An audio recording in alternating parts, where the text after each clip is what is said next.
America और Iran दोनों ने एक ही जंग में फतह का ऐलान कर दिया, एक ही वक्त में एक ही डील पर। और इस वीडियो में मैं आपको बताऊंगा कि एक्चुअली हुआ क्या, दोनों तरफ के दावे क्या हैं और पाकिस्तान का किरदार क्या था। और ये सीज़ फायर जो कहा गया है कि 2 हफ्ते तक लास्ट करेगी, वो 2 हफ्ते से पहले ही कैसे टूट सकती है। तो सबसे पहले तो इस वीडियो में मेरा मकसद होगा कि मैं आपको एक ऑब्जेक्टिव रिपोर्ट दूं बैटलफील्ड की। और अगर आपको ऐसी वीडियोस मेरी पसंद आती हैं तो मेरे चैनल को सब्सक्राइब करें, मेरे वीडियो को लाइक करें और इस वीडियो को शेयर करें। तो 8 अप्रैल तक ये सब हुआ।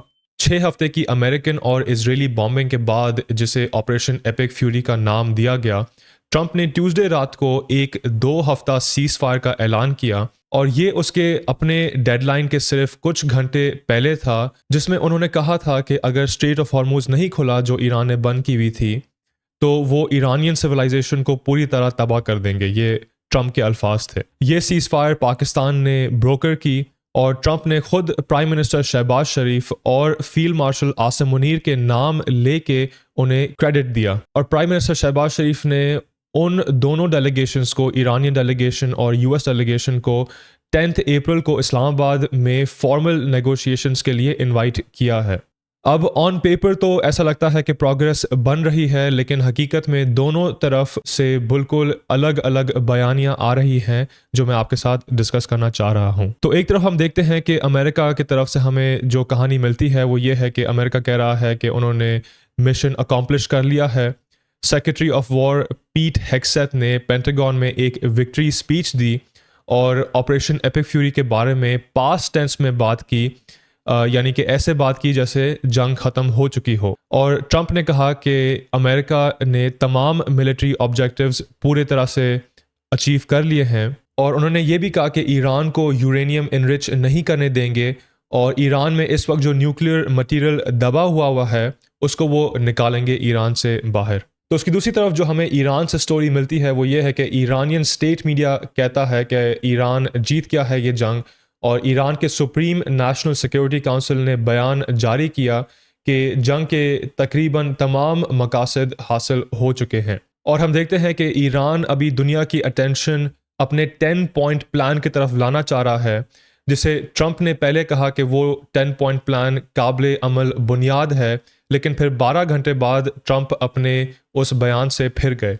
तो इस ईरान के 10 पॉइंट प्लान में शामिल क्या है मैं आपसे डिस्कस करता हूँ। नंबर 1, स्ट्रेट ऑफ हॉर्मुज पर ईरान का मुकम्मल कंट्रोल, यूरेनियम इनरिचमेंट जारी रखने का हक, तमाम प्राइमरी और सेकेंडरी सैंक्शंस जो ईरान पर इस वक्त लगे हुए हैं यूएस की तरफ से, उनका खात्मा, ईरान के खिलाफ यूएन सिक्योरिटी काउंसिल की तमाम रेजोल्यूशंस का खात्मा।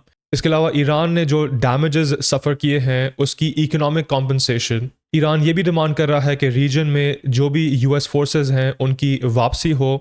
और वो ये भी डिमांड कर रहा है कि लेबनान में मुकम्मल सीज़ फायर हो। और अगर आप इस जंग को फॉलो करते आ रहे हैं और मेरी वीडियोस देखते आ रहे हैं तो आपको पता होगा कि जब ये जंग शुरू हुई थी तो ईरान का कोई कंट्रोल नहीं था स्ट्रेट ऑफ हॉर्मुज पे। लेकिन अब जब ये जंग ख़त्म होते नज़र आ रही है तो हम देखते हैं कि ईरान का फुल कंट्रोल है स्ट्रेट ऑफ हॉर्मुज पे। और ईरान स्टेट मीडिया रिपोर्ट कर रही है कि गुजरने वाले जहाज़ों के लिए एक टोल सिस्टम बनाया जाएगा और जो टोल कलेक्ट किया जाएगा वो कलेक्ट किया जाएगा रिपोर्टेडली क्रिप्टो करेंसी में बेस्ड ऑन ऑयल वॉल्यूम। मतलब कि जिस जहाज़ में जितना ऑयल वॉल्यूम होगा उतनी वो क्रिप्टो करेंसी पे करेगी एज ए टोल। तो रिपोर्टेडली इस टोल के वजह से ईरानियन गवर्नमेंट की रेवेन्यू में $60 बिलियन का इजाफा होगा सालाना, जो ईरानियन गवर्नमेंट के लिए तो अच्छी बात है, लेकिन फॉर अस कंज्यूमर्स ये एक बुरी बात होगी क्योंकि जैसे ये टैक्स लगाए जाएंगे इन ऑयल टैंकर्स पर, ऑब्वियसली प्रोड्यूसर कॉस्ट बढ़ जाएगी और फिर producers will pass that cost down to us consumers. तो चीज़ें महंगी हो जाएंगी इस वजह से। और जब सेक्रेटरी पीट हेग्सेथ से पूछा गया इस ईरानियन टोल सिस्टम के बारे में तो उन्होंने इस सवाल के जवाब देने से इनकार कर दिया। लेकिन जब ट्रंप से पूछा गया इस टोल सिस्टम के बारे में तो ट्रंप ने इस बात का इजहार किया कि वो चाहेंगे कि अमेरिका भी इस टोल सिस्टम में शामिल हो, यानी कि ना सिर्फ ईरान उन ऑयल टैंकर्स से टैक्स ले, लेकिन यूएस भी उन ऑयल टैंकर से टैक्स ले जो स्ट्रेट ऑफ हॉर्मुज से गुजरते हों। लेकिन इस टोल सिस्टम और इन टैक्सेस का इफेक्ट ये होगा कि हम जो कंज्यूमर्स हैं हमारे लिए चीज़ें ज़्यादा एक्सपेंसिव हो जाएंगी। इसके अलावा इसराइल ने रिपोर्ट किया कि यूएस ने ईरान के साथ सीज फायर करने से पहले इसराइल को कंसल्ट नहीं किया। लेकिन इसराइल के प्राइम मिनिस्टर नेतन्याहू ने कहा कि वो इसराइल और ईरान के बीच सीज फायर को मानते हैं, लेकिन लेबनान में नहीं। जो कि ये स्टेटमेंट नेतन्याहू की तरफ से सीधा पाकिस्तान के मौक़िफ़ के खिलाफ है, जिसने कहा था कि सीज फायर सब जगह लागू हो गया है। और इसराइल ने सीज फायर के बाद भी लेबनान में स्ट्राइक्स जारी रखी, जिसकी वजह से सैकड़ों लोग जाँ बाक और ज़ख्मी हुए। इसके अलावा ईरान ने भी मिसाइल्स दागे, इसराइल पे नहीं बल्कि यूएई, कुवैत और बहरीन पे, जो इन मिसाइल्स के निशाने बने। इस सीज फायर के बाद स्ट्रेट ऑफ हॉर्मुज थोड़ी देर के लिए खोला गया था, लेकिन फिर कुछ घंटों बाद ईरान ने उसको वापस बंद कर दिया।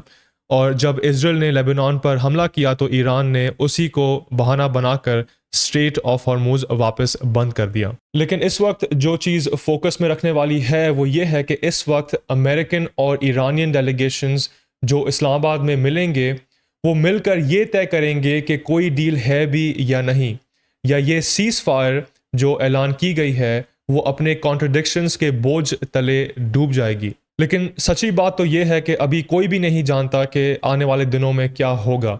ना वो गल्फ स्टेट्स जिन पर अभी भी ईरानियन मिसाइल्स गिर रहे हैं, ना इसराइल।